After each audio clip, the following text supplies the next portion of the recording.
Hi, my name is Nilson Carroll. I'm an MFA thesis candidate at Visual Studies Workshop in Rochester, New York, where I've been studying film, new media, and performance art with a concentration in making and writing about queer games and game experiences.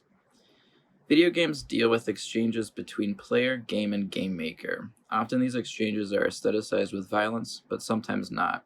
Dating sims are unique in that their exchanges are concerned with love, romance, and sex, involving the player character, the game's characters, and the game's systems. For most video games, including dating sims, the virtual body is a site in which points are scored, a notion parallel to the continuing neoliberal narrative of earned progress through bodily labor.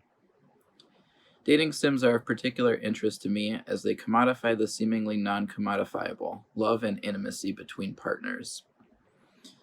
Tim Rogers, in his whining epigram, Can Video Games Be Our Friends?, describes the usual dating sim setup. Your character is a teenage boy, a nearly blank slate. You are a student at a high school. Your character has 4 statistical attributes you are free to grind at your leisure. They are fitness, smarts, sense, and charm. You grind these by carefully choosing your activities every day. You can only choose 4 activities a day. Each girl has different criteria for her future boyfriend. The tennis girl would like a guy to be physically fit, of course.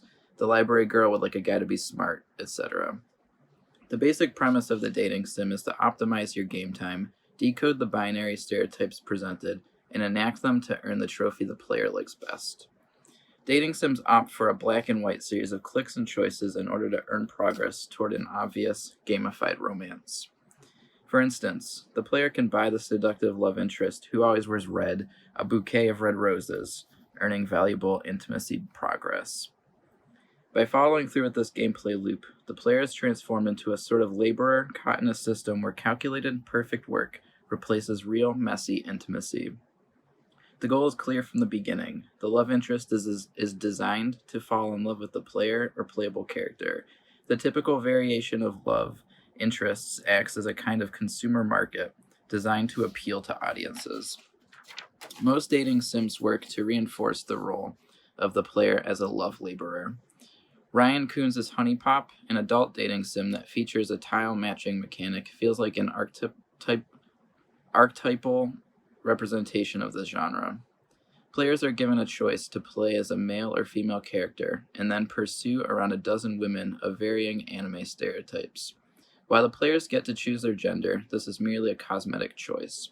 As the player gets to know each girl by selecting them from an itemized inventory screen, feeding them and showering them with themed gifts, they earn honey, an in-game love currency to spend on traits that make the playable character more dateable. In-game days pass and players level up and eventually max out the intimacy meters of every woman by doing well at the tile matching game. After scoring enough points with a love interest, the tile matching game no longer represents a date, but a sex scene that the player has earned, with every tile match granting pleasure in the form of points. It is here that the body is most represented as a site at which to score points, as the in-game currency numbers crest the character's body. Other dating sims operate similarly, but also are interested in subverting certain expectations. 2017's Dream Daddy, a dad dating simulator, is explicitly queer in its representation, featuring a whole neighborhood of dateable queer dads of varying personalities. While its gameplay loop feels similar to HUNIEPOP's, allowing players to choose dads from its social media-styled date menu, there are a few key differences. Dates are graded based on answers given, but the dads' bodies are never turned into trophies. Each dad has agency in his world, and even the lustiest dads' lives don't revolve around the player. Word choice is important in language-heavy dating sims. Here, the word friend is often used, focusing on a relationship that could possibly lead to intimacy. Relationships are ambiguous, and a player who earns good grades could possibly not end up with his eponymous dream dad. The dads in Dream Daddy are difficult to categorize and stand apart based on their relationship preferences more than anything. There's a one-night stand dad, a dad trying to raise a religious family, and everything in between. Correct answers and scoring points are mostly as satire and are not in the forefront. Dream Daddy is more interested in telling cute stories and dad jokes than rewarding proper play with sexual trophies. Beautiful Glitch's Monster Prom features a diverse cast of characters to woo and possibly take to the high school prom.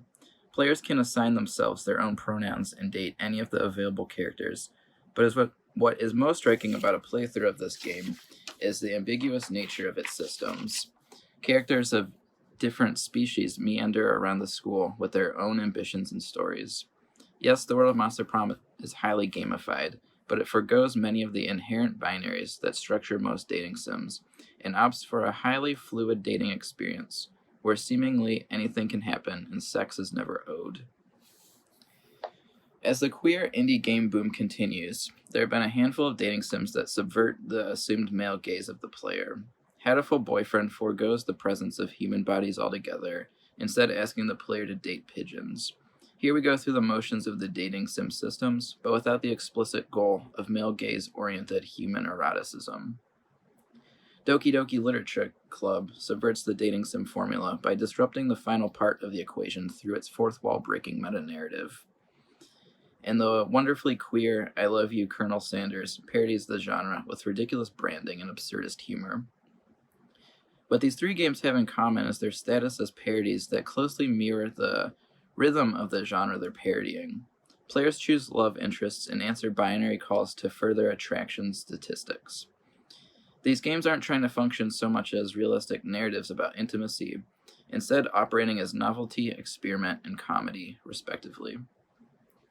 While not a dating sim in the visual novel sense, I would cite Jimmy Andrews and Lauren Schmidt's Realistic Kissing Simulator as a queer intervention of dating and intimacy in games. After giving consent, two players control two tongues with no set or given goals. In video games have always been queer, Bonnie Ruberg writes that almost all standard in-game structures by which progress could be determined have been stripped from the game.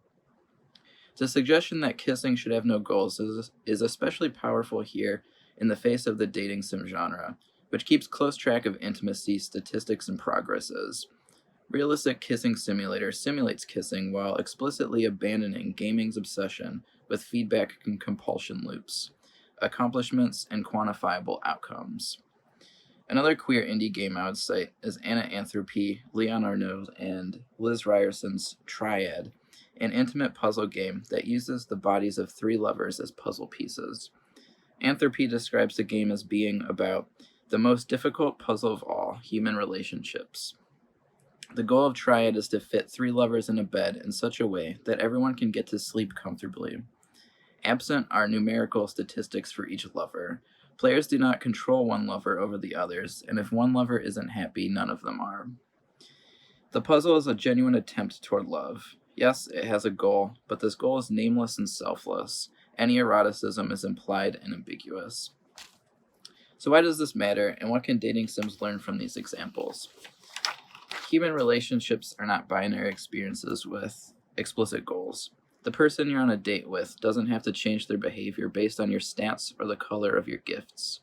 I argue for a rethinking of the dating sim genre and its systems of commodification, as well as the real-world implications of those systems reflected in social media, dating apps, and general socially constructed hierarchies. What opportunities and expressions arise when the goal of increasing structured intimacy is removed from dating sims? What does a hanging out sim look like, or a friend sim, or a stranger, or a sibling sim? How do relationships function when sex is not the ultimate goal, or in the case of most dating sims, the end of the game? I would challenge game designers to, again, in Ruberg's words, allow players to play queerly, to play in a mode of nearly infinite possibility, brought to games largely through their players rather than the systems structured by mainstream developers. Or, in Heather Flowers' words, from their Meat Punk manifesto, make all your art as gay and trans and leftist and intersectional as humanly possible. Thank you.